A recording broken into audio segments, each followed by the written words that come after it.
இன்னல்லாஹ கான அலைக்கும் ரக்கீபா. யா அய்யுஹல்லதீன ஆமனு தக்குல்லாஹ கூலு கௌலன் சதீதா வயுஸ்லிக் லக்கும் ஆமாலக்கும் யக்பிர் லக்கும் துனூபக்கும் வ மன் யுதீஉல்லாஹ ரசூலஹு ஃபகத் ஃபாஸ ஃபௌஸன் அஸீமா. யா அய்யுஹல்லதீன ஆமனு தக்குல்லாஹ ஹக்க துகாத்திஹி வ லா தமுத்துன்ன இல்லா வ அன்தும் முஸ்லிமூன்.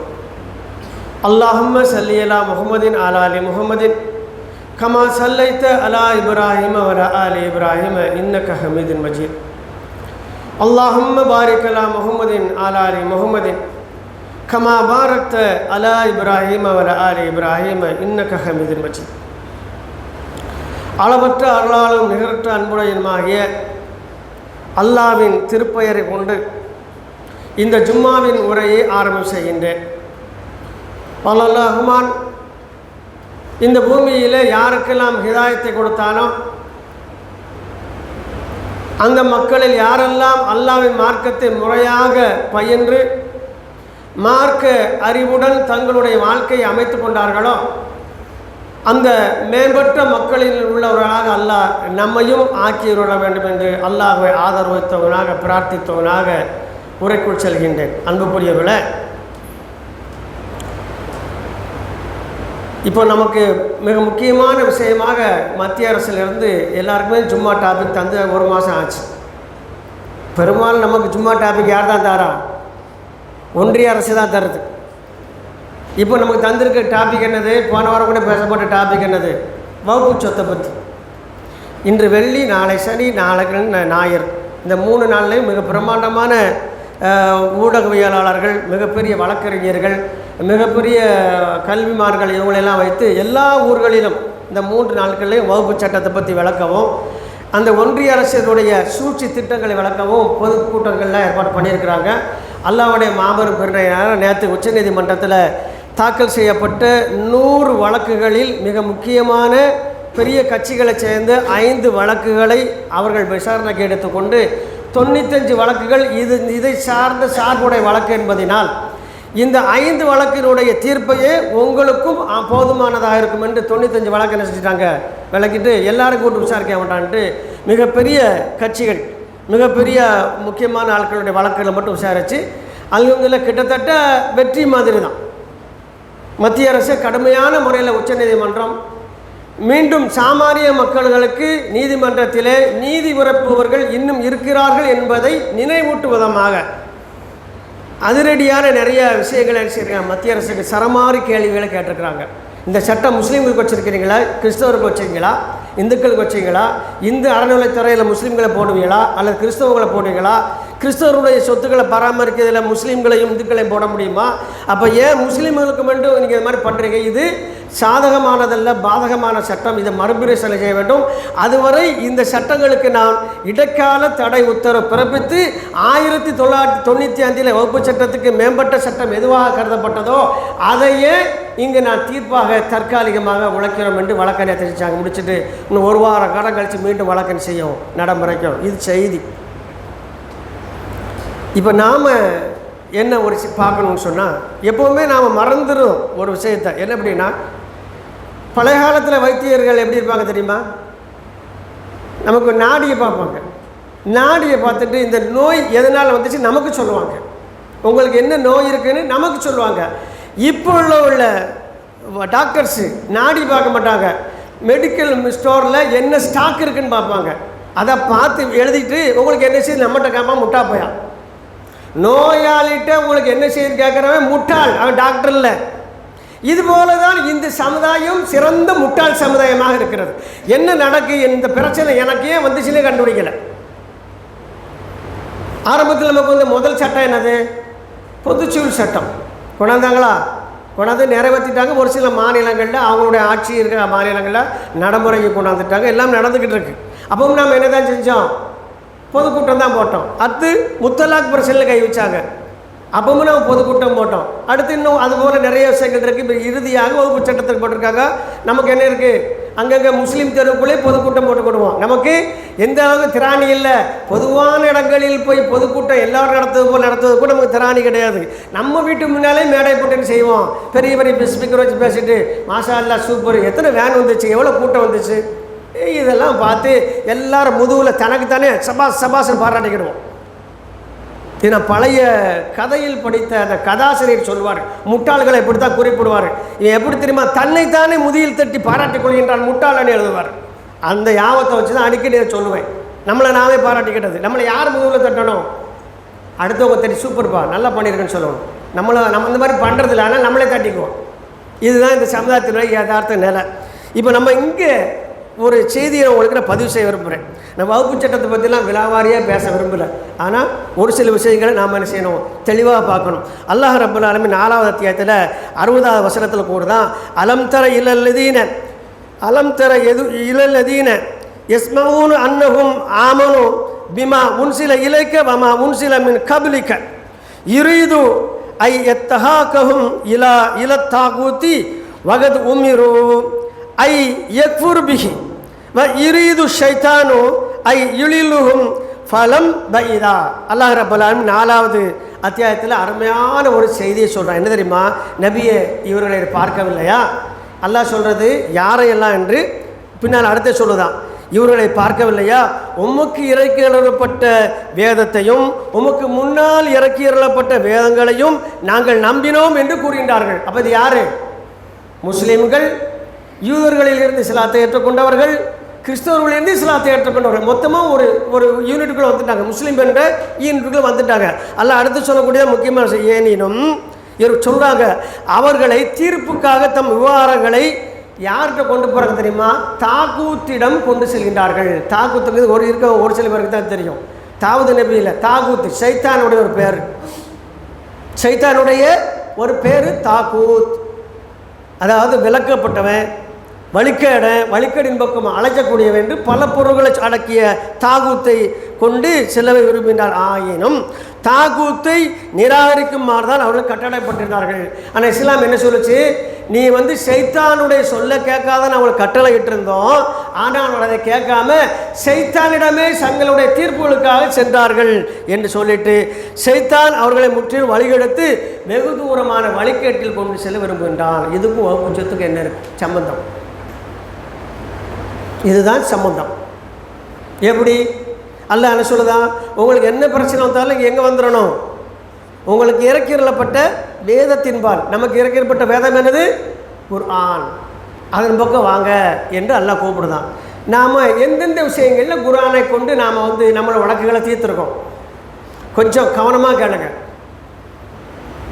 எந்தெந்த விஷயங்களையெல்லாம் நாம் குர்ஆனை மையமாக வைத்து அதை சார்புடைய தெளிவுரையான ஹதீஸ்கள் அல்லாஹ்வின் தூதர் வழிகாட்டுதலை மையமாக வச்சு நம்மளுடைய காரியங்களுக்கு தீர்ப்பு செஞ்சுருக்கோம். ஏதாவது ஒன்று 10-15 வேண்டாம், ஒன்று கூட கிடையாது. நான் முற்றிலும் குர்ஆனையும் அல்லாஹ்வின் தூதர் வழியையும் புறக்கணிக்கக்கூடிய கூட்டம். நல்லா விளைஞ்சிக்கிடுங்க, நாம தான் முதல்ல புறக்கணிக்கும். எப்படி? ஒரு சின்ன சமுதாயம், ஒரு விஷயம் என்ன பண்ணால் முதல்ல பொது சிவில் சட்டம் வந்துச்சா இல்லையா? பொது சிவில் சட்டத்தில் முக்கியமான 2 தான் நமக்கு பாதிக்கப்படும் சொன்னாங்க. என்னம்லாம், ஒன்று சொத்துரிமை, இன்னொன்று திருமணம் மற்றும் விவாகரத்து. இதெல்லாம் பாதிக்கும். நான் ஏற்கனவே அது விஷயமா அங்கே பேசும்போது சொல்லியிருந்தேன். சிவில் கோடு பொது சிவில் கோடு இருக்கு இல்லையா, அந்த பொது சிவில் சட்டம் அதான் முஸ்லீம்கள் ஏற்கனவே என்ன செஞ்சிட்டாங்க, நடைமுறை கொண்டு வந்துட்டாங்கன்னு நான் சொன்னேன். பல இடங்களில் சொல்லியிருக்கேன், இங்கேயும் சொல்லியிருக்கேன். நீங்கள் என்னப்போ கொண்டு வருது, நாங்கள் ஆல்ரெடி என்ன செஞ்சிட்டோம், கொண்டு வந்துட்டோம். எப்படி? நாங்கள் திருமணம் நடத்துவதாக இருந்தாலும் சரி, விவாகரத்தாக இருந்தாலும் சரி, சொத்துரிமை இருந்தாலும் சரி, குர்ஆனை பின்பற்றலை. இங்கே இருக்கவங்க யாராவதுக்கும் தைரியம் இருக்கா? நாங்கள் குர்ஆனை பின்பற்றி தான் சொத்துரிமை நாங்கள் எங்கள் வீட்டில் பங்கு வச்சோம் இருக்கா? சொல்லக்கூடிய தைரியம் இருக்கா? அப்போ எதை பின்பற்றணும்? அல்லாஹ் சொல்லுதான், அவர்கள் சைத்தானின் பக்கம் செல்கின்றார்கள். யார் குர்ஆனை புறக்கணிக்கானா போறதுக்கு மற்ற வழி ஒன்று சைத்தானுடைய வழி. 2 வழி தான் இருக்கு. ஒன்று அல்லாஹ்வின் பாதை, இன்னொன்று சைத்தானின் பாதை. அப்போ அல்லாஹ்வின் பக்கம் செல்லாதவன், அல்லாஹ்வின் பாதையை தெரிவு செய்யாதவன், தேர்ந்தெடுக்காதவன், அவன் சென்று கொண்டிருக்கும் பாதை சைத்தானுடைய பாதை என்பதை விளைஞ்சு கொள்ள வேண்டும். என்ன நமக்கு பிரச்சனை தெரியுமா? சைத்தான் கூட போய்கிட்டு நாம் இஸ்லாத்தில் இருக்கோம் நம்புறோம் தெரியுமா? இதுதான் பிரச்சனை. அப்போ நாம் என்ன செய்யலை, சொத்துரிமையில் ஏற்கனவே இஸ்லாத்தை பின்பற்றலை. சில சொத்தை பற்றின எல்லாமே சின்ன சின்ன தலைப்பு செய்த மாதிரி கொஞ்சம் இருக்க டயத்துக்குள்ள லேசாக சொல்லிடுறேன். என்ன தெரியுமா, சொத்துரிமையை பற்றி யார் யாருக்கு எத்தனை பங்குன்னு ஒரு ஆளில் சொல்லப்பட்டிருக்கு. இங்கே ஒரு 4 பேரை இதுக்கு ஜும்மாவை இல்லைன்னா 4-5 பேரை எழுப்பி சொல்லிடுவேன், கேட்டுருவேன், கேள்வியாக கேட்டுருவேன் யார் யாருக்கு எத்தனை பங்குன்னு சொல்லி. கணவன் இருந்து மனைவி இறந்துட்டா குழந்தைகளுக்கு கணவனுக்கு பங்கு உண்டா? உண்டு. இல்லை உண்டுனா எத்தனை, இல்லைன்னா விட்டுருவோம். அது மாதிரி கணவன் இறந்துட்டார், மனைவி இருக்குது, குழந்தைகள் இருக்குது, பங்கு எத்தனை உண்டா இல்லையா? ஆம்பளை பிள்ளைகள் எத்தனை இருக்குது, பொம்பளை பிள்ளைகளே இல்லை, பங்கு என்ன எத்தனை? பொம்பளை பிள்ளைகள் மட்டும்தான் இருக்குது, ஆம்பளை பிள்ளைகளே இல்லை, அவங்களுக்கு எத்தனைன்னு வரிசையை கட்டணும்னு சொன்னால் ஒரு 10 கேள்வி கேட்டால் ஒரு முஸ்லீம் என்ன செய்யணும்? ஒன்றுக்காவது பதில் சொல்லணும்ல, சொல்ல மாட்டியா? அதனால தான் ஜும்மாவில் நம்ம இருக்கும்போது என்ன செய்கிறோம்? செவர்களில் சாய்ந்து சொகுசு வாழ்க்கைக்கு என்ன செய்கிறோம்? தயாராகி கொண்டிருக்கிறோம். தூங்குறதுக்கு தருவா. ஏன் ஜும்மாவில் ஏதாவது சொல்லி புரிஞ்சுட்டா எம்மா நான் இஸ்லாத்துக்குள்ளே போயிடுவேன் எம்மா பயப்படுறது. இப்படித்தான் இருக்குது இந்த சமுதாயம், கோமாளி சமுதாயமாக இருக்குது. நல்ல வேலை கிடைக்க. அதுக்கு அடுத்து சொத்துரிமை பற்றி நமக்கு தெரியாது. சரி, தாய் தப்ப இருக்கிறாங்க, இருக்கும்போதே பிள்ளைகள்லாம் கொண்டு உனக்கு இது உனக்கு இதுன்னு சொல்லக்கூடாது. ஏன்? அல்லாஹ் சொல்லிட்டா இவங்களுக்கு யார் யாருக்கு என்ன சேரணும், உங்கள் மரணத்துக்கு பின்னால் தான் அவங்களுக்கு அது போய் சேரும். இதாக பின்பற்றுறதமா? இல்லை. இருக்கும்போது என்ன செஞ்சுட்டாங்க? சொத்தை பிரித்து கொடுத்துட்றாங்க.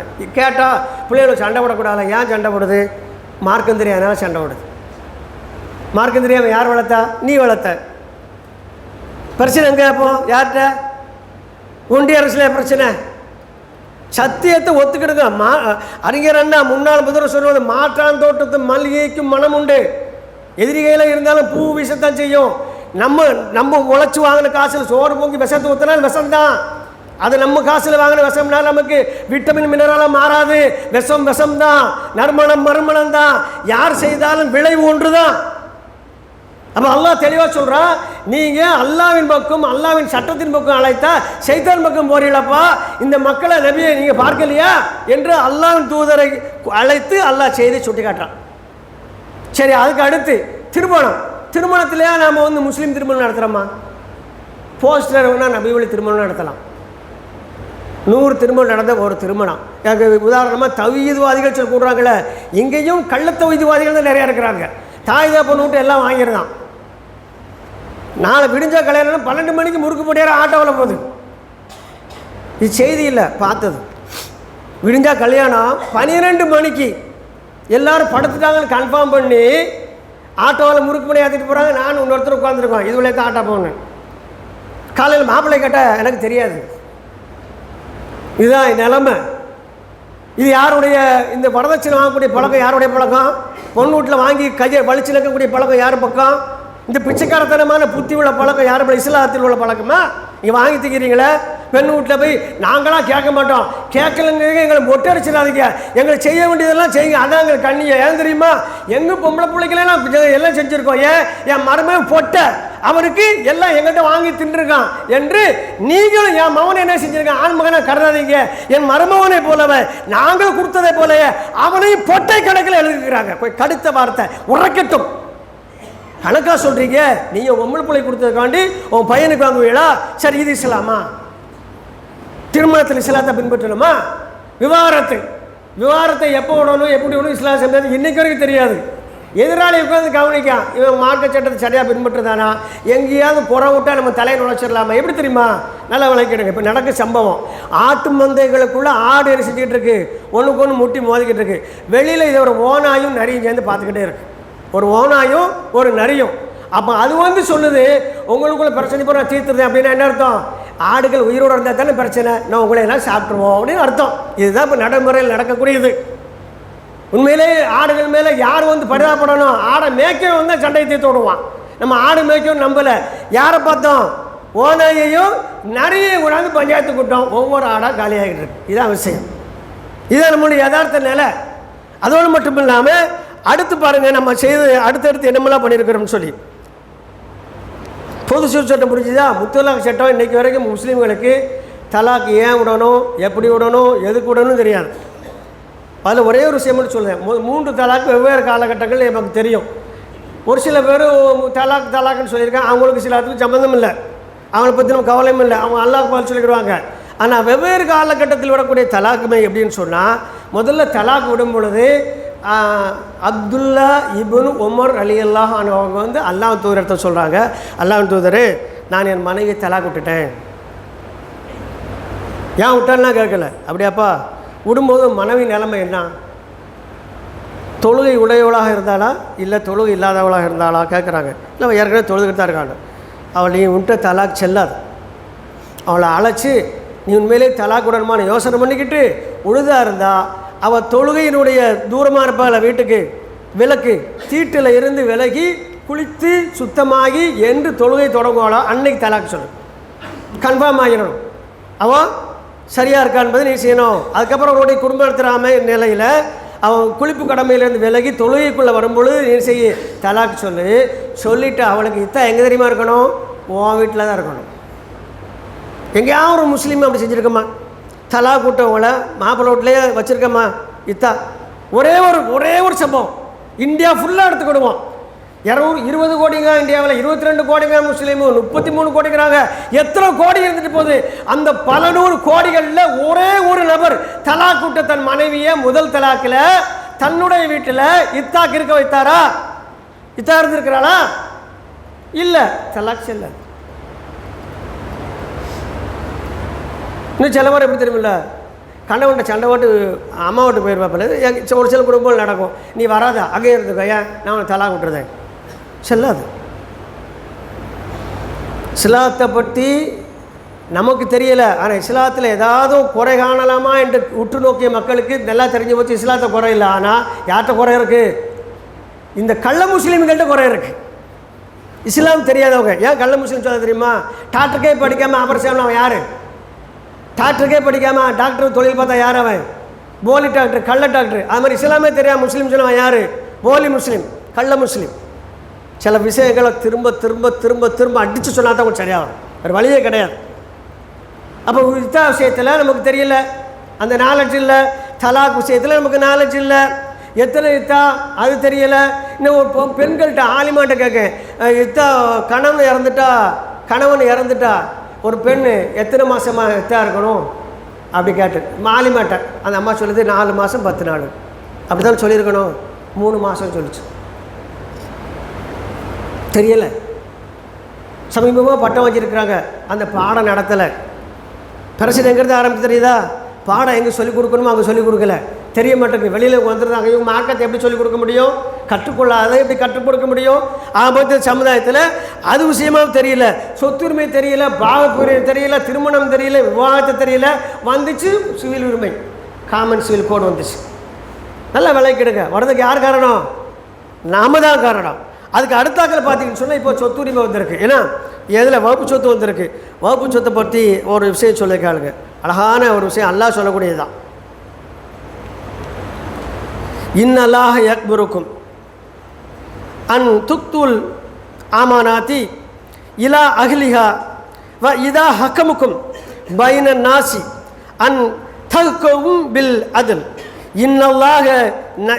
இன்னல்லாஹ நயிம்மா யயுலுன் பிஹி இன்னல்லாஹ கான சமீஅம் பஸீரா. அல்லாஹ் ஒரு விஷயத்தை சொல்கிறான். என்ன தெரியுமா? முஸ்லீம்களை, ஈமான் கொண்டவர்களை நான் அழைத்து சொல்லுதான். இதுக்கு முந்தின வசனங்கள் அப்புறம் அது வருது. அல்லாஹ் உங்களுக்கு கட்டளை இடுகின்றான், அமானிதத்தை நீங்கள் உங்களிடம் ஒப்படைக்கப்பட்டதை நீங்கள் என்ன செய்ய, அதற்குரியவர்களிடம் ஒப்படைத்து விடுங்கள் என்று கட்டளை இடுகின்றான். அல்லாஹ் கட்டளையிட்டால் என்னது? அது மீற முடியாது, சட்டமாயிரும். அல்லாஹ் கட்டளையிட்டா என்னது? ஃபர்லு, அது சட்டமாயிரும். அல்லாஹ் சொல்லுதா, உங்களிடம் ஒப்படைக்கப்பட்ட அமானிதங்களை உரியவர்களிடம் திருப்பு ஒப்படைத்து விடுங்கள். நீங்கள் மக்களிடையே தீர்ப்பு வழங்கினால் நீதத்துடன் தீர்ப்பு வழங்குங்கள். திண்ணமாக அல்லாஹ் உங்களுக்கு வழங்குகின்ற அறிவுரை மிக உன்னதமாகும். அப்படின்னு என்ன அர்த்தம்? ரொம்ப முக்கியமான அறிவுரை. கவனமாக கேள்வி இல்லைன்னா கேவலப்பட்டுருவேன்னு அர்த்தம். ஏதாவது உனக்கு நல்ல முறையில் சொல்லும்போது கேட்டுக்கடா பிள்ளை எப்படி தான் கண்டிப்போம். உனக்கு நான் அழகாக மரியாதையை சொல்ல கேட்டுக்கப்பா அப்படின்னு அர்த்தம். இதை கேட்கலாம் உனக்கு மரியாதை கெட்டு போகணும்னு அர்த்தம். பிள்ளைகளை அப்படி தான் மிரட்டுவோம்.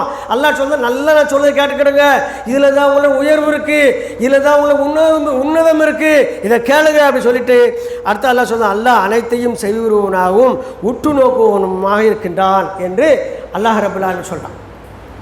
அப்போ அமானிதம், இந்த வகுப்பு சொத்தெல்லாம் எங்கே எப்படி யாருக்குள்ளது? ஒரு குறிப்பிட்ட அந்தந்த ஏரியாவில் முன்னால் வாழ்ந்த பெரியவர்கள், செல்வந்தர்கள் செய்வாங்க தெரியுமா? நம்ம சமுதாயத்தில் கஷ்டப்படக்கூடாதுன்னு சொல்லி ஒரு குறிப்பிட்ட மக்களை அவங்க குடும்பத்திலையோ அல்லது குடும்பத்தை சார்ந்தவங்கள்ட்ட ஒப்படைப்பாங்க. ஒப்படைச்சு இதை நீங்கள் என்ன செய்ய, இதை கொண்டு ஏழைகளுக்கு பயன்படுத்தி கிடக்கணும்.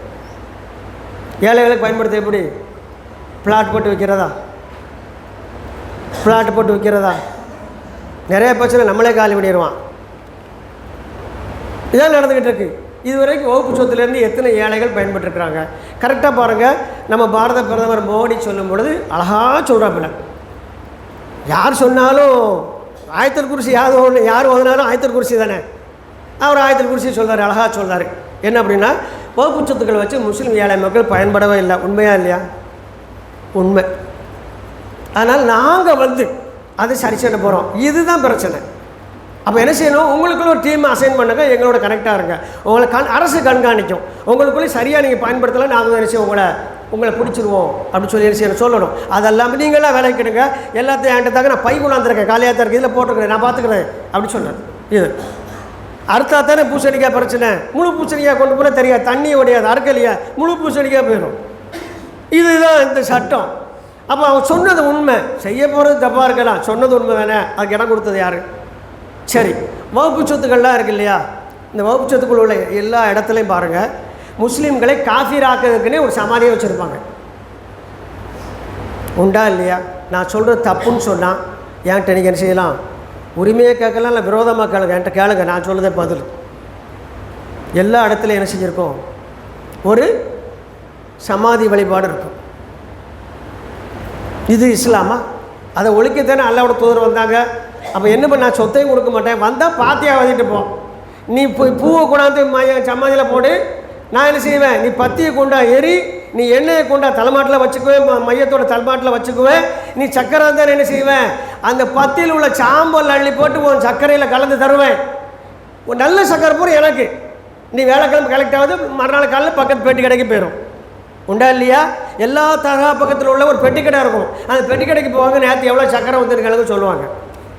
பழக்குள்ள காவட்டாக இருந்தால் நேரடியாக போயிடும், பழமாக இருந்தால் குடும்பத்துக்கு போக போயிடும். இதுதான் இஸ்லாமா?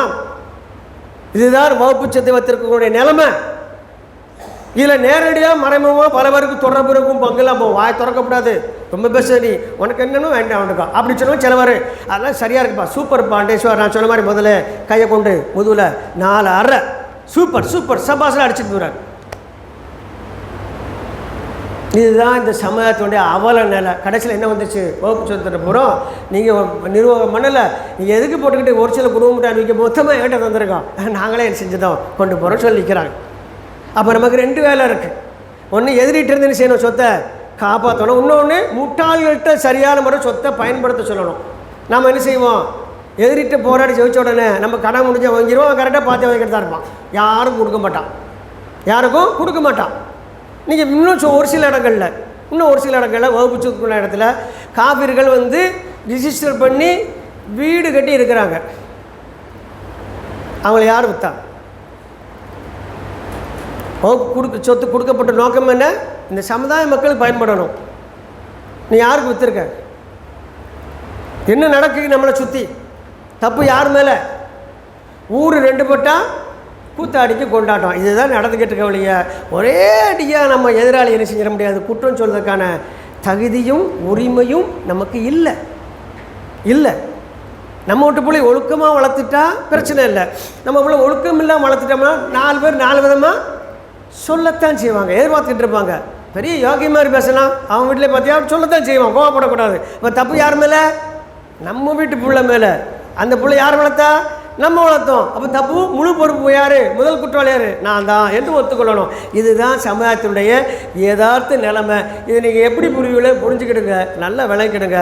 முஸ்லீம்கள் இஸ்லாத்துக்குள் நுழையாத வரை, இஸ்லாத்தை முழுமையாக பின்பற்றாத வரை சைத்தானனுடைய அம்புகள், அவனுடைய இலக்குகள் தொடர்ந்து சமுதாயத்து மேலே வந்து கொண்டே தான் இருக்கும். நமக்கு பிறகு பொதுக்கூட்டம் யார் போடுவா? நம்ம பிள்ளையில போடும். நம்ம மகனும் போய் சேர்ந்துருவான், அவனே கபர்ஸ்தானில் கொண்டு அடக்கிடுவான், பேரை நிற்பான். வந்திருக்க சாயந்தரம் பொதுக்கூட்டம், மத்திய அரசு எதுக்கணும், இப்படி காலகாலமான பிள்ளையில பெற்று போட்டு பொதுக்கூட்டம் நடத்த விட முடியும் இல்லையா? முஸ்லீம்களாக வாழ மாட்டாங்க. இது ஒரு சாதனையான பூனையை ரூமுக்குள்ளே அடைச்சி போட்டு அடிச்சின்னு சொன்னால் கொதவாலையை கடிச்சிடும், வெளியில் விட்டா தான் ஓடும். அதுக்கு தெரியும் தப்பிக்க வழியில் இவனை அடித்தா தான் போக முடியும். பூனை விளைவிச்சதான் நம்ம க்ளோஸ், கைகாலெல்லாம் கடிச்சு கொதறிடும். பூனைக்கும் தெரியுது எப்படி தப்பிக்கணும்னு, நமக்கு அது கூட தெரியலை. நம்ம யாரையும் கடிக்க வேண்டாம், அடிக்க வேண்டாம், சிம்பிள். என்ன செய்யணும்?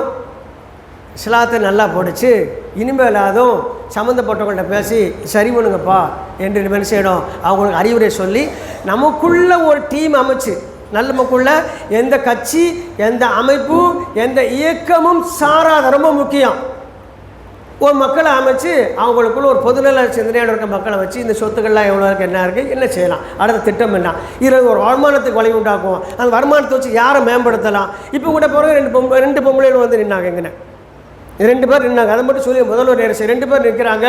அவங்க அந்த கொஞ்சம் வயசு பிள்ளை ஒன்று இருக்குது, அதை பார்த்தோன்னே தெரிஞ்சிச்சு, அந்த ஸ்டைல் எனக்கு தெரியும், நீ எந்த தென்காசியில் மங்கம்மா சாலை என்கிட்ட ஆமானுச்சு, இடத்த கல்விட்டு ஓடிருங்க அப்படின்னு. இவங்களுக்கு வந்து ஒரு 60-70 குடும்பம் இருக்குது, எல்லோரும் சொந்த வீடு இருக்குது, நல்ல சுகமாக வாழ்ந்துகிட்டு இருக்காங்க. இவங்களுடைய நிரந்தரமான தொழில் என்ன தெரியுமா, ஏதாவது பழைய ஸ்கேன் ரிப்போர்ட்டுகள் வச்சுக்கிட்டு இப்படி இவ்வளோன்னு வச்சுக்கிட்டு கடையாக போய் வீடு வீடாக போய், அதாவது செவ்வாய் புதன் வியாழனெல்லாம் எங்கள் தெருக்களில் நடக்கும், ஊர்களுக்குள்ளே நடக்கும். அது மாதிரி வெள்ளிக்கிழமையில் ஜமாத்துக்கள் முன்னால் நடக்கும், இது நடக்கும். அதனால் கீழே போக சொல்லிட்டு இங்கே வரக்கூடாதுன்ட்டேன். இது நல்லா விளைக்கிறேன். நான் வந்த பொருள் நமக்கு சொன்னார். அவங்க எதில் வந்தாங்க தெரியுமா அப்படின்னு, எதுலன்னா 2 வீலர் வந்து இறங்கினாங்களாம். அங்கே நியாஸ் ஹோட்டல் பக்கத்தில் தள்ளி நிறுத்தி நீங்கள் நடந்து வந்திருக்காங்க. நம்ம ஆட்கள் சிலவருக்கு ரொம்ப இதயம் எவ்வளோ இருக்குன்னா, இங்கனையெல்லாம் இதே இருக்காது, அவங்களுக்கு முதுகு வரைக்கும் இருக்கும், பெருசாக இருக்கும். எப்பா இங்கே வந்துட்டியா மேலே போங்க, அப்புறம் பார்க்க இவரப்பா, நீ முதல்ல ஒரு 1000 ரூபா கூட அவங்களுக்கு கொடுத்துட்டு என்னை பார்க்க வர சொல்லு. பகிரங்கமாக சொல்லுது, இப்படி செய்யாதீங்க, பிச்சைக்காரங்களை உருவாக்காதீங்க. சமீபத்தில் வசூல் பிடிச்ச ரூபாயை கொண்டு கொடுக்கும் பொழுது தான் பிராடனே எனக்கு தெரிஞ்சது. ஒரே வீட்டில் தாய்க்குன்னு ஒரு குரூப்பும் தகப்பனுக்கு ஒரு குரூப்பும் சொல்லி செய்கிறாங்க, 2ஆக பிரிந்து கொண்டு செய்கிறாங்க. 2 பேருமே நமக்கு சம்மந்தப்பட்ட ஆட்கள்கிட்ட வந்துட்டாங்க, 2 பக்கம் வசூலாயிருச்சு. 2 அமௌண்ட்டும் என்கிட்ட வருது. அவங்கள தேடி போகும்போது மாட்டிக்கிட்டாங்க. இந்த அமௌண்ட்டில் உள்ள ஃபோன் நம்பரை கேட்டால் எங்கள் அம்மாவுக்கு உடம்பு சரியில்லைங்க, அந்த நம்பரு இன்னொரு நம்பர் இருக்கா, இன்னொரு டீமு, அதை அடித்து எங்கள் அத்தாவுக்கு உடம்பு சரியில்லைங்க. 2 பேரும் கல் குத்தியாக இருக்காங்க. இதில் பெரிய விஷயம்னா, என் தாப்பனுக்கு உடம்பு சரியில்லைன்னு அவன் எவ்வளவோ வச்சுக்கிட்டு வேற எங்கேயா இருக்கான், இந்த குடும்பத்தில் இல்லை. இவர்களுக்கு வசூல் தேவைப்படுது. நல்ல விலைக்கு உதவி செய்யுங்க, வேண்டாங்கல்ல. திருடர்களை உண்டாக்காதீங்க, ஒழுக்கம் கெட்டவர்களை ஆதரிக்காதீங்க. இஸ்லாம் அதற்காக சொல்லலை, இஸ்லாம் அதற்காக திட்டங்களை கொண்டு வரல. எல்லாமே தவறாக செய்த பழக்கப்பட்ட நாம் தொடர்ந்து தவறை செய்து கொண்டு இருக்கிறோம். எனவே யாராவது வந்தாங்கன்னு சொன்னால் அவங்கள்ட்ட நீ தொடர்ந்து பிச்சை எடுக்காமல் கையாந்தாமல் இருக்கும், என்ன தேவைன்னு உட்கார வச்சு கேளுங்க. ஒரு நிமிஷம் கூட நம்மகிட்ட இருக்க மாட்டாங்க, ஒரு நிமிடம் இருக்க மாட்டாங்க. இது சம்பந்தமாக இன்ஷா அல்லாஹ் 2வது முறை நான் சில விஷயங்களை பகிர்வு செய்கிறேன், உங்களுக்கு தெரிந்து கொள்வதற்காக. எல்லாமே அல்லாஹ் ரப்பல் ஆலமீன் உள்ளதை உள்ளபடி சொல்லக்கூடிய அந்த ஆற்றலையும் அறிவையும் அல்லாஹ்வின் மார்க்கத்தை பின்பற்றக்கூடிய அந்த மாபெரும் பாக்கியத்தையும் நம் அனைவருக்கும் தந்திரவானாக என்று பிரார்த்தித்து முதல் உரையை நிறைவு செய்கின்றேன். வாஹிர தௌவானா அல்ஹம்துலில்லாஹி ரப்பில் ஆலமீன். அஸ்ஸலாமு அலைக்கும் வரஹ்மத்துல்லாஹி வபரகாத்துஹு.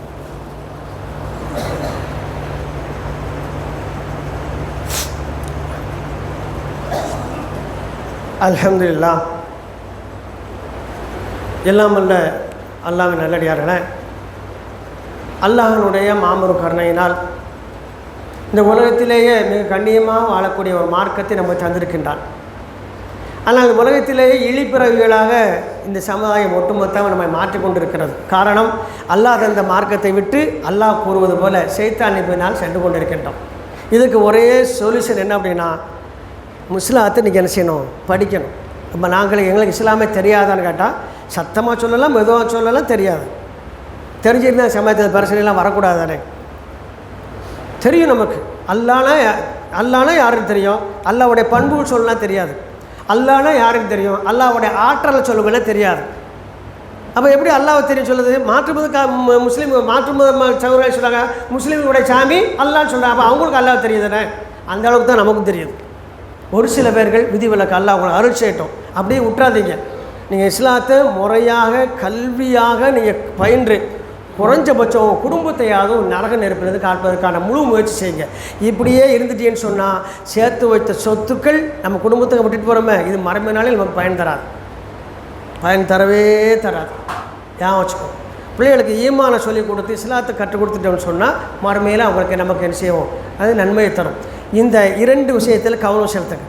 நீங்கள் இப்போ நல்ல சம்பாத்தியம் பண்ணி பிள்ளைகளை கொடுக்கும் பொழுது அதோடு சேர்த்து என்ன கொடுக்கணும், இஸ்லாத்தையும் ஈமானுடைய பரிபூர்ண அறிவையும் அந்த மக்களுக்கு கொடுத்தோம்னு சொன்னால் அவங்க சிறப்பான முறையில் வாழ்வாங்க. அது இல்லைன்னு சொன்னால் நமக்கு அடுத்து நான் சொன்ன மாதிரி பொதுக்கூட்டத்துக்கு தான் வீட்டில் ஆள் இருக்குது. ரேஷன் கார்டு தோறும் என்ன செய்தோம், பொதுக்கூட்டத்தில் தான் ஆள் உண்டு வரும். பொதுக்கூட்ட இடத்துக்கு பிறந்தவங்க நம்ம அல்ல. நீ சூழ்நிலை நம்மளை அப்படி கூட நிறுத்தியிருக்கு. ஆகையால் இனி வரும் காலங்களில் நாம் நல்ல விழிப்புணர்வோடு இருக்கணுங்கிறது தான் என்னோட இந்த ஜும்மா உரையினுடைய முக்கியமான விஷயம். இப்போ இந்த தர்மம் கேட்டு வராங்க இல்லையா, இவங்களுக்கு ஒரே ஒரு விஷயம் சொல்கிறேன். சமீபத்தில் இதே ஊரை சேர்ந்த 2 பிள்ளைகளும் வயசு பிள்ளைகளும் ஒரு வயசான அம்மாவும் வராங்க. இந்த பிள்ளைகளுக்கு கல்யாணம் வச்சுருக்கா தான் உதவி செய்யுங்க. கல்யாணத்துக்கு என்னமோ உதவி இல்லை, மாப்பிள்ளைக்கு என்னென்னமெல்லாம் கொடுக்கணும், நீ வீடு கூட கையேந்து எந்த காலத்தில் கொடுக்க போகிற ஒன்று செய், அந்த மாப்பிள்ளை கேன்சல் பண்ணு, அப்படியே உட்காருங்க. இன்னும் 3 நாளையில் உனக்கு நல்ல மாப்பிள்ளை, அவனே ஒன்றுக்கு என்ன செய்வான், தங்கத்தில் கழுத்தில் செயின் போடுவான், வீடு தருவான், இருக்கிறதுக்கு நல்ல கண்ணியமான வாழ்க்கையும் தருவான். ஓகேன்னு சொன்னால் நம்ம கண்ணை முடிச்சு பார்க்கும்போது 1/2 கிலோமீட்டர் தாண்டிட்டாங்க. இதுதான் யதார்த்தம். வயசு பிள்ளைகளை கூட்டிகிட்டு வரா, வயசு 80 வயசு கிழவிய 4 நேரியில் 80 வயசு கிழவிய 19 வயசு பையன் எரிச்சிட்டான், ரேப் பண்ணிட்டான். 80 வயசு கிழவிய நீ 14, 15, 16 கூட்டிகிட்டு வர. இப்போ தான் வயசு பூப்பதிட்ட பிள்ளைகள் கூட்டிகிட்டு வீடு வீடாக வார. இந்த பிள்ளைகள் நிலைமை என்ன? உண்மையிலே நீ பெற்றிருந்தா, நீ ஒழுக்கமாக உண்மையிலே பெற்றிருந்தா உன் பிள்ளை நீ கண்ணியமாக வீட்டில் வச்சுருக்க வேண்டாமல் நீனா வரலாமே. பிள்ளைகளையா கூட்டிகிட்டு வந்து முகத்தை காட்டுறதை வீடு விடா. இந்த பிள்ளை கல்யாணம் வச்சுருக்க, இந்த பிள்ளை என்ன இது? அப்போ இதுதான் நம்ம இந்த சமுதாயம் கண்ட பலன். ஒன்று விளங்கிட்டாங்க. என்ன தெரியுமா, நம்ம போய் இப்படி கேட்டோம்னா தர்றாங்க. அதனால் எல்லோரும் இந்த பேட்டை இருக்குல்லையே, பேட்டையில் முனிசிபல் ஸ்டாப் இருக்குது. நான் டெய்லி காலையில் கரெக்டாக அங்கே நான் கிராஸ் பண்ணும்போது என்னோடய டைம் 5 கிராஸ் பண்ணுவேன். அப்போ ஒரு 20-30 பேர் ஆணு பண்ணுமா எல்லோரும் கூட வச்சுக்கிட்டு இருப்பாங்க. காலியாக எம்டியாக ஒரு பஸ்ஸு வரும், காலையில் வரும், கடையத்தில் ரிட்டர்ன் வரும். இங்கேருந்து கடையத்துக்கு ஒரு பஸ்ஸு போகும், அந்த பஸ்ஸு ஃபுல்லாக அவங்க ஏறிடுவாங்க.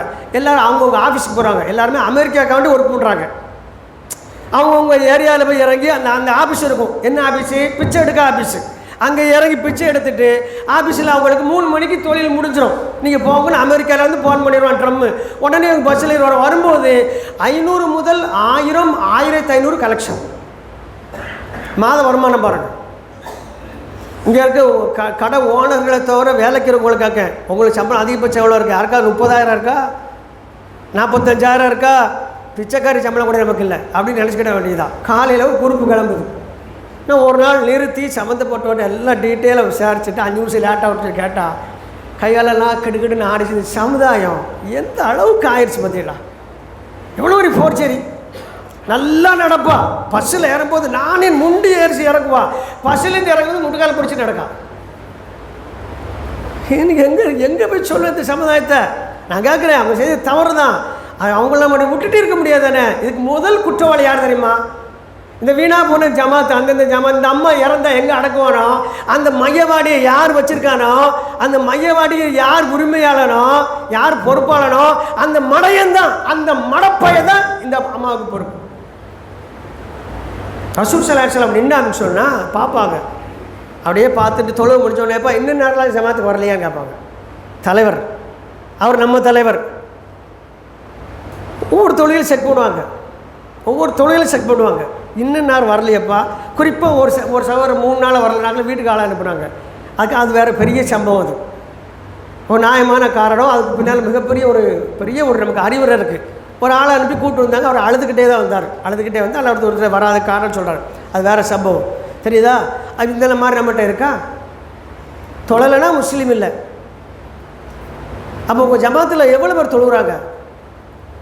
நல்ல உண்மையும் சொல்கிறேன். நீ காலையில் ஃபஜரில் நான் மக்களுக்கு சொன்ன நசியத்துலேருந்து ஒரே ஒரு வார்த்தை சொல்லி நிறைவு செய்கிறேன். நமக்கு முதல் பொதுச்சூழல் சட்டம் வந்துச்சு. ஃபஸ்ட்டு ஸ்டெப்பு நிறையலை. அதுக்கடுத்த என்ன வந்துச்சு? 2வது சட்டம் என்ன வந்துச்சு? பொதுச்சூழல் சட்டத்துக்கு அடுத்தாங்களா முத்தலாக் வந்துச்சு. ரோட்லாம் கூட்டம் வந்துச்சு. சஃப் அதே மாதிரி தான் இருக்குது. 3வது முக்கியமான விட்டுட்டேன்.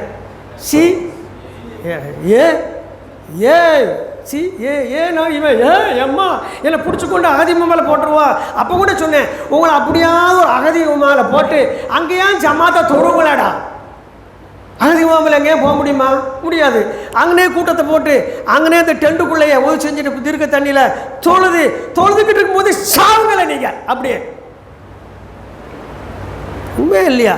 நீங்கள் பெரிய மார்க்கம் முறையாக போயிட்டு சர்டிஃபிகேட் வாங்க இமாம்களாம் இதெல்லாம் பேச முடியாது. அவங்க கிட்டத்தட்ட வறுமை கோட்டுக்கு மேலே இருப்பாங்க. நான் வறுமை கோட்டு கீழே இறங்கி நின்று பேசிகிட்டு இருக்கேன். உங்களில் ஒருவனா உங்கள் மனசில் உள்ளதுக்கு நான் பேசிக்கிட்டு இருக்கேன். ஏன் வச்சுக்கோங்க, உங்களில் ஒருவனாக நான் பேசிக்கிட்டு இருக்கேன். அப்போ என்ன செய்யணும்? சிஏ வந்த உடனே கூட்டம் கூடுச்சு. பள்ளியாசல் இல்லை, எங்கே வந்துச்சு கலெக்டர் ஆஃபீஸ் முன்னால் லாரியை நிறுத்தி போட்டுருக்காங்க. அதில் மிகப்பெரிய ஒரு வேடிக்கையான ஒரு நபரை பார்த்து தெரியுமா, ஒரு வாரமாக ஆஸ்பத்திரியில் அட்மிட்டு, அவர் ஆஸ்பத்திரியில் பெட்டில் இருக்கிற பெர்மிஷன் போட்டு போராட்டம் கொடுத்துருக்காரு, திருப்பி படுத்துக்கிட்டு வரான். அப்போ உனக்கு தொழலுன்னு தோணலை. அல்லாஹ்விடத்தில் போனால் பிரச்சனையை தீர்த்து வைப்பாங்க, நம்பிக்கை இல்லை. அல்லாஹ் தான் இதை நடத்துகிறான் என்ற அந்த உண்மையான விஷயம் புரியலை. அப்போ நாம் எப்படிக்கு இந்த சமுதாயத்தை கட்டமைக்க முடியும்? இதுக்கு நமக்கு சரியான தலைவர் இருக்காங்களா? நமக்கு சரியான தலைவப்பா எல்லாம் விடுங்கப்பா, உலகமெல்லாம் சூழ்ச்சி செய்தாலும் சரி, அல்லாஹ் சொல்கிறான், மூமின்கள் அல்லாஹ் உதவி செய்து விட்டால் உங்களை வெல்பவர்கள் பூமியில் எவரும் இல்லைங்க. இதை நாம் நம்பணும். நாமெல்லாம் மூமினாக மாறுவோம். தொழுகைக்கு வாங்க, சஜ்தால வைங்க, எதிராளிக்கு அல்லாஹ் அச்சத்தை ஏற்படுத்துவோன்னு சொல்லி ஜமாத்தில் சொல்லணுமா இல்லையா? ஜமாத்தில் அறிவிப்போம், இன்றைக்கி சாயந்தரம் நமக்கு என்ன இருக்குது, கண்டன பேரணி இருக்குது, எல்லாரும் வந்துருங்க அப்படின்னு. இதுக்கு ஜமாத்து தேவை இல்லையா? ஒரு கட்சி போதுமே, ஜமாத்து எதுக்கு? கண்டன பேரணி கூப்பிடுறதுக்கு ஜமாத்து எதுக்கு? அதுக்கு பேர் ஜமாத்தே இல்லையே. நிறைய விஷயங்கள் உள்ளேருந்து வெடிச்சு நம்ம வெளியில் அப்படியே கக்கிடுவோம், கொட்டிட்டு வச்சுக்கிடுவோமே. நிறையா பேருக்கு என்ன செய்ய தெரியுமா, எல்லாரையும் குறை சொல்கிறார் அப்படின்னு. குறை இருக்கத்தான் நம்ம சொல்கிறோம், குறை இல்லைன்னா மறுங்க முடியாது. ஆகையால் இந்த சமுதாயத்துக்கு உண்மையான பாதுகாப்பு அல்லாஹ்விடத்தில் தான் இருக்குது. உண்மையான உதவியாளன் அல்லாஹ் தான். உண்மையான மார்க்கம் இஸ்லாம் தான். உண்மையான நமக்கு ஒப்பற்ற ஒரே தலைவர் அல்லாஹ்வின் தூதர் நபி ஸல்லல்லாஹு அலைஹி வஸல்லம் அவங்க தான். ஆக இதை விடுத்து நீங்கள் தலைமையை மாற்றிக்கொண்டோ, உங்களுடைய பொருளியலை கருத்தியலை மாற்றிக்கொண்டோ, உங்களுடைய நடைமுறை வாழ்வியலை மாற்றிக்கொண்டோ வெற்றி பெற்று விடலாம் என்று மனப்பால் குடிக்காதீர்கள். நிச்சயமாக தோற்று விடுவோம். ஆகையால் இனியும் நாம் தோல்வி தழுவக்கூடாது என்பதற்காக ஒரே ஒரு செய்தியை முத்தாப்பாக வைத்து நிறைவு செய்கின்றேன். யாருக்கும் இல்லாத அக்கறை உங்களுக்கு முடியாது யாராவது நினைச்சிங்கன்னா அதுக்கு ஒரே ஒரு காரணம், என்னுடைய சுயநலத்தின் காரணமாக தான் இந்த விஷயங்கள்லாம் சொன்னேன். அல்லாஹ் ஒருத்தர் சொன்னாங்க, ஒரு காலம் வரும், அப்படி காலம் வரும் பொழுது கௌபுத்துல்லா அழிப்பதற்காக மிகப்பெரிய படை ஒன்று வரும். அப்போ அல்லாஹ் பூமிக்கு கட்டளையிடுவான். அவங்க மக்காவுக்குள்ளே நுழையும்னாலே பூமிக்கு என்ன செய்வான், கௌபுத்துல்லா நெருங்கும்னாலே கட்டளையிடுவான், இரண்டாக பிளந்து அவரை விழுங்கி விடு என்று. அப்படி விழுகிறோம், எண்டா பிளந்து அப்படி சரிஞ்சிருமா, எல்லோரும் உள்ளே போயிடுவாங்களாம். இப்போ டக்குன்னு இதை கேட்டுக்கிட்டு இருக்கோம், யாரும் இந்த ஹைதி சாரிக்க அண்ணன் ஆயிஷார் அலி எல்லாம் அணுகா அவங்க. இப்போ கேட்க அல்லாஹ் தூதரே, அப்போ நடைபாதையில் பூரா வியாபாரி இருந்திருப்பாங்களா, பெருசாக பள்ளம் பிளந்து படையெழு உள்ளே போகுதுன்னா இவங்க சேர்ந்தான்னு உள்ளே இருப்பாங்க. ஆமாம், அவங்களும் சேர்ந்து தான் போவாங்க. அது எப்படி படையெடுத்து வரவங்க பூமி விழுங்குனா சரி, இவங்க ஏன் உள்ளே போகிறாங்க? எனக்கு விளக்கம் தாங்கண்ணா, அந்த விளக்கம் தான் நமக்கு. இவர்கள் அதை வேடிக்கை பார்த்து கொண்டிருந்தார்கள். அல்லாஹ்வின் ஆலயத்தை காப்பதற்காக எந்த முயற்சியும் செய்யாமல் யாரோ ஒருவா இடிச்சிட்டு போட்டு சொல்லி வேடிக்கை பார்த்து கொண்டிருந்தார்கள். ஆனால் மக்காவுக்கு வரக்கூடிய ஹாஜிகளிடம் வியாபாரம் செய்து பணம் சம்பாதித்து கொண்டிருந்தார்கள். அதனால் அவங்களுக்கு வழங்கப்பட்ட தண்டனை அவர்களுக்கும் சேர்த்து கவி கொண்டதுனால். இப்போ நாம் படையெடுத்து வரவர்கள் இல்லை, வேடிக்கை பார்க்குற கூட்டத்தில் இருக்கிறோம். நமக்கும் அந்த வேதனை வந்து சேர்ந்துடும். அந்த ஒரு எண்ணத்தில் இந்த நசீத்து உங்களுக்கு செய்யப்படுது. அதனால தான் நானும் சில விஷயங்கள் உங்களுக்கு விரிவாக விளக்கமாக சொல்லியிருக்கிறேன். என்னால் இயன்ற வரைக்கும் எல்லாம் அல்லாஹ் ரப்பல் ஆலமீன் இனிவரும் காலங்களிலாவது நம்ம அனைவருக்கும் இஸ்லாத்தை அறிந்து இஸ்லாத்தை தெரிந்து அதன்படி நடக்கக்கூடிய மக்களாக ஆக்கிரவாடும் என்று பிரார்த்தித்து முதல் உரை இரண்டாவது உரை நிறைவு செய்கின்றேன். ஒரு சின்ன அறிவிப்பு என்ன அப்படின்னா, ஒரு மருத்துவ உதவிக்காக வந்திருக்கிறாங்க. நமக்கு